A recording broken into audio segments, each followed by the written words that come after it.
Well, I'm the only since had grew up in these sites. So many of you have commented on my previous videos, asking me questions like this.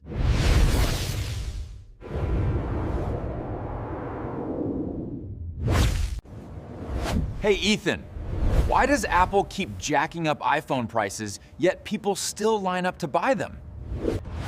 Why does my friend, who knows 90% of coins are trash, still dump his entire life savings into crypto? Or, how can Starbucks sell a coffee for nearly $10, and everyone happily sips and posts about it?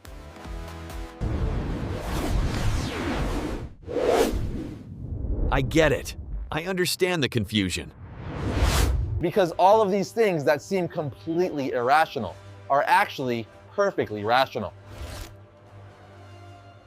But only when you look at them through the lens of an economist.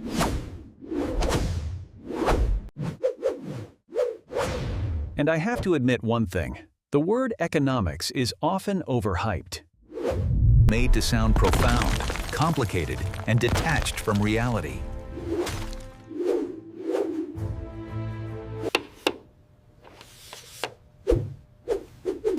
People think it's only for professors or policymakers. But I'm telling you, that's a misconception. Economics, at its core, is the science of decoding human behavior. And today, I'm here to share those secrets with you in the simplest way possible. This video will have two parts. The first and main part will see us decode 5 of the biggest economic puzzles you see every day. Those behaviors that look stupid, but are actually incredibly smart. And the second part, which is the most important and will be woven throughout the video, is how you can apply this thinking to never get manipulated in the market and make smarter decisions for your own life. And I have to say this up front. Part 2, the mindset to avoid being duped, is even more important than solving the 5 puzzles. So make sure you watch until the very end. Roger Brady end. Especially the final puzzle, where I'll reveal a shocking paradox in the startup world. Now, CEOs are intentionally creating losses to attract billions of dollars in investment. Sounds insane, right? But by the end of this video, you'll understand. First, we need to agree on a core concept. In economics, there's a foundational assumption. People act rationally. Now, rational here doesn't mean correct or perfect. It's different from active income, where you trade your time and effort directly for money, like a salary or selling vegetables at a market. Rational action is more like passive income. You build a system once to let it run itself. Here, rational means that a person's actions are always consistent with their own circumstances and goals. Nobel-winning economist Herbert Simon called this bounded rationality. It means you don't need to know every piece of information in the world. You just need enough data to make a decision that's good enough for your objective. So, this video isn't for macroeconomic experts. It's for all of us, people who want to understand why the world works the way it does, to make better choices for ourselves. Instead of seeing a strange behavior and judging, that person is an idiot, we'll learn to ask, what are they optimizing for that I don't see?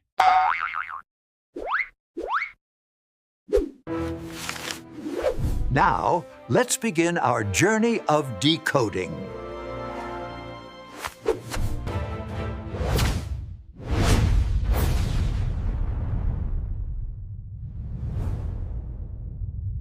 We'll start with the puzzle at number 5. This is something many of us, especially parents, often see as a sign of foolishness.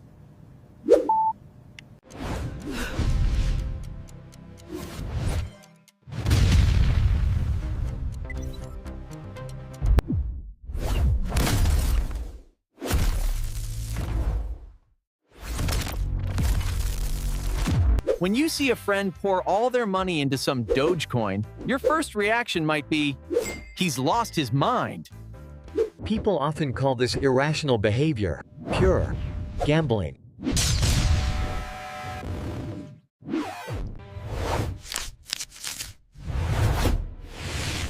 But hold on. Let's process this counter-argument. Many think this is the action of greedy, lazy people wanting to get rich quick. But from an economic perspective, they aren't stupid. They and you are simply playing two different games. You might be maximizing safety and guaranteed returns.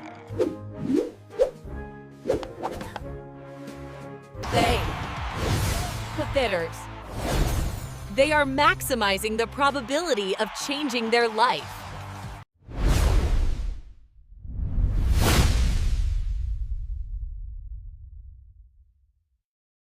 Imagine the problem like this.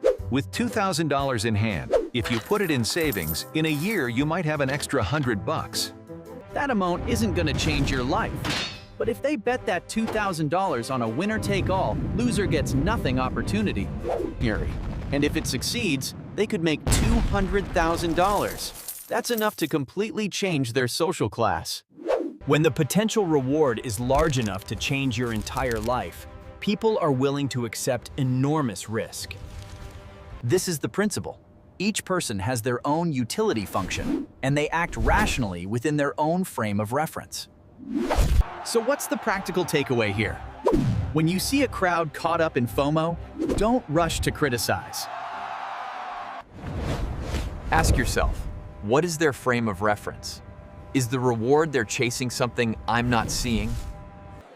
Understanding this will help you stay calm and avoid getting swept up in crazes you don't truly understand.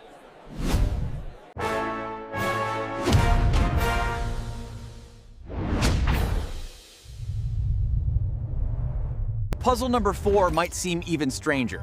Why is it that when people get richer, they save more in certain areas?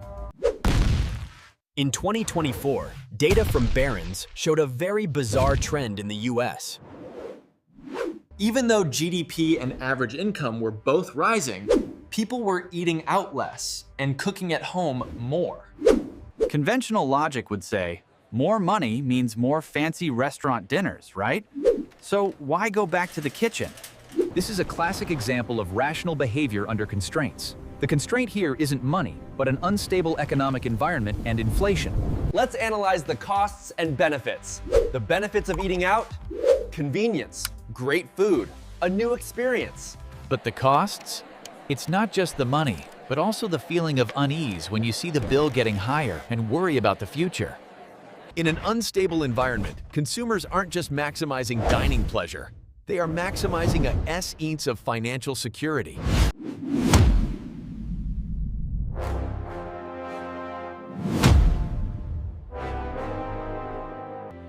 The more we mature, the more we realize that peace of mind is worth far more than temporary luxury. Cooking for yourself doesn't just save money. It gives you a sense of control over your life. What's the practical lesson here?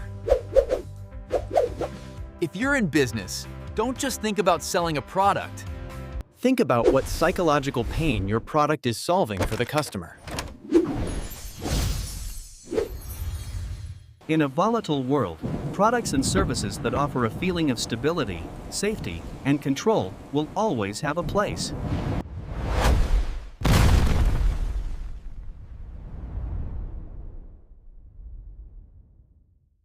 Now for puzzle number 3, something that has definitely annoyed you recently. It's when big corporations deliberately raise prices and still get support. After the pandemic, giants like Pepsi, Unilever, and Nestle continuously hiked their retail prices. even though the costs of their raw materials had dropped. The press called this greedflation, inflation driven by greed, and slammed them for it. But economics offers a rational explanation for this action. Let me explain their pricing model. In an unstable market, a business isn't just selling a can of soda or a pack of noodles. Main point? A sense of stability and trustworthiness.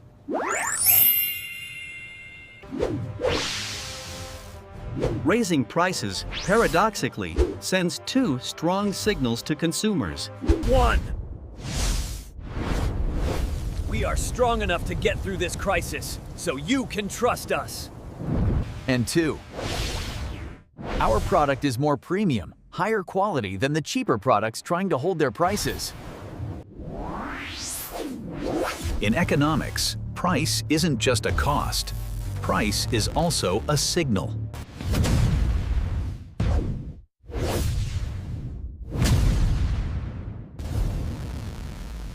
So what is the important lesson and advice here? The next time you see a familiar brand raise its price, don't just jump to the conclusion that they're greedy. Ask yourself, what signal are they trying to send with this price? Where are they trying to position themselves in the customer's mind? And if you're a business owner, remember that pricing is an incredibly powerful marketing tool. Sometimes, raising the price is the best way to raise your brand's value.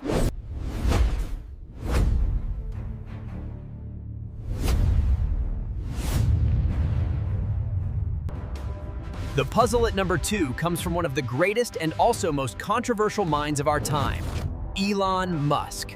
In 2022, while Tesla's stock was experiencing incredible growth, Elon Musk suddenly sold off a massive amount of his shares.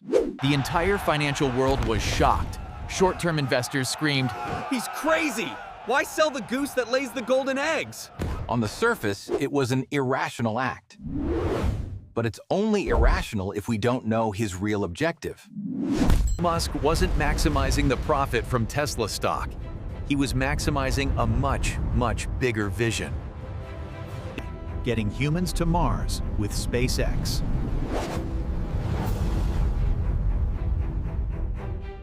That act of selling stock gave him the liquidity, the cash, to pour all his resources into SpaceX. It seems irrational to a shareholder focused on Tesla's price in the next 3 months, but it's perfectly rational for a founder pursuing a century-defining goal.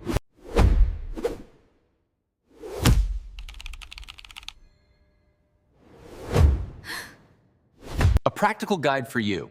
Before you judge a decision by your boss, a competitor, or anyone, pause for a second and ask yourself, is it possible they're playing a bigger game that I don't see? What is their long-term goal?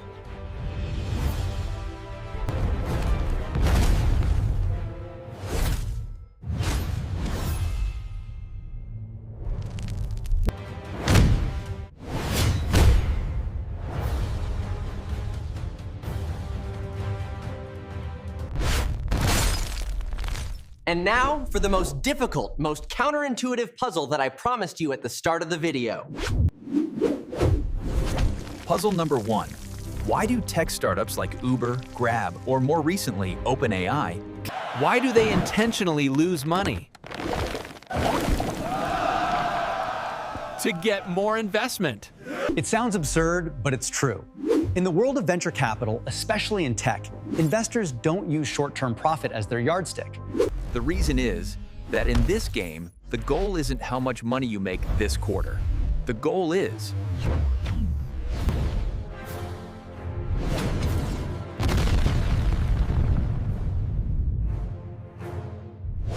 they are willing to burn money to acquire users, to build an ecosystem that no competitor can penetrate. They are betting that once they become the undisputed leader in the market, they can reap enormous profits in the future. today's loss is the investment for tomorrow's monopoly.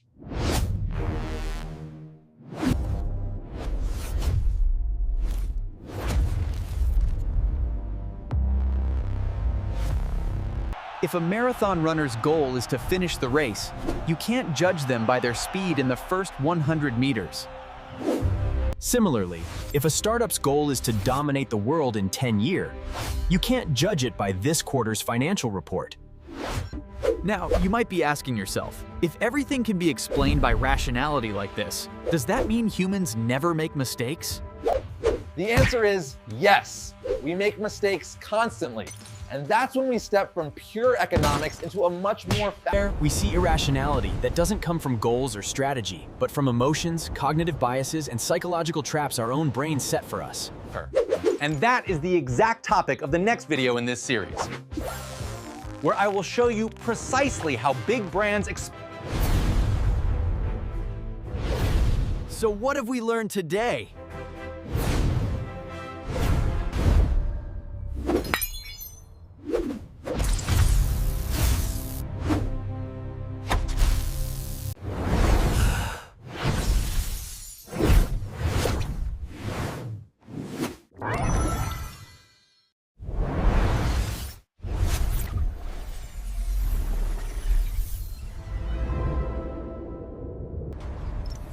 All the chaos around you suddenly has its own order, and you just didn't have the map to see it before.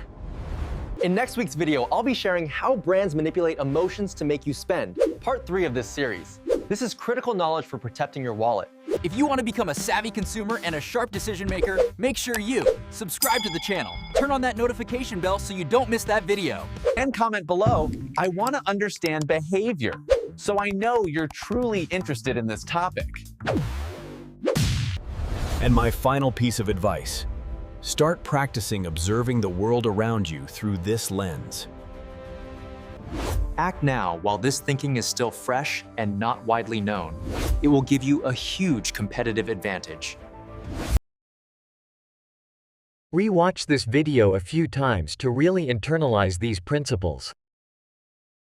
Because economics isn't about dry numbers on a spreadsheet.